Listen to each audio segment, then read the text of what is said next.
Begin in Texas, where thousands of migrants have been crossing the border.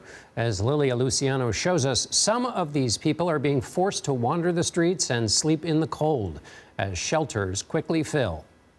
Migrants here in El Paso face dangerous conditions with temperatures expected to drop below freezing. The cold last night was brutal, said Christopher Silva, who was processed and released by border authorities with his wife and 2 children.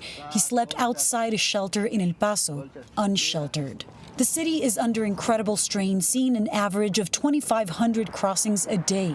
People are going to ask you, where can I go? Where do I go? What do you tell them? And to say, I don't have a place for you, because all the places I know are also full.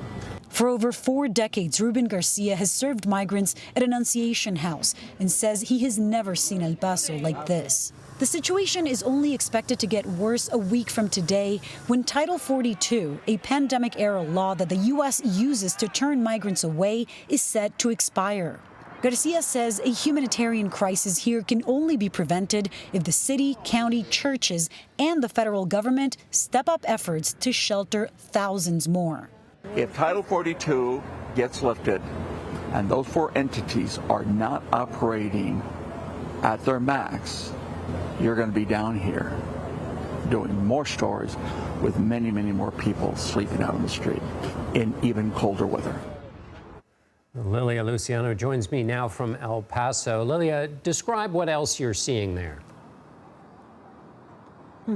Well, right now, John, I was just talking to a group of people here who are waiting for their loved ones who traveled with them, who crossed the border, and they haven't heard any news. I talked to a man just now who was telling me that he's been here since Monday, just in the cold. It's about 45 degrees. I am very cold. I can't imagine what it's like to spend the night.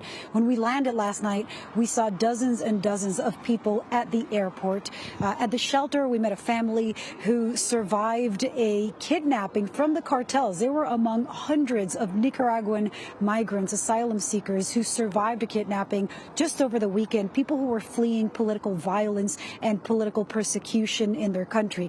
And the majority of people I've talked to are from Nicaragua, because Nicaragua right now, under Title 42, is one of those countries where the U.S. cannot deport people back to the country because of the relationship with the government there. They're not taking deportees, but they can also not expel them immediately to Mexico, as happens with other people.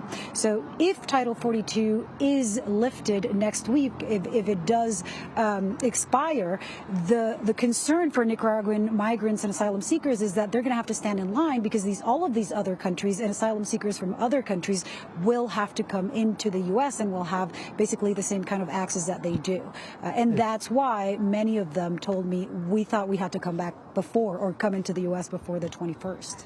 Lilia, in those you've talked to, how much are rumors or in any understanding of the changes in American immigration law a part of what these migrants are talking about or thinking about in those you've talked to?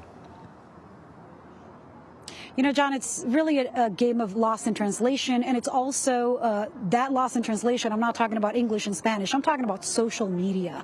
People go into and receive messages from WhatsApp groups that tell them, essentially, or from TikTok that tell them, you know, this is a good time because on this day the border is going to be closed. What's interesting is with the lifting of Title 42, the thinking should be the opposite.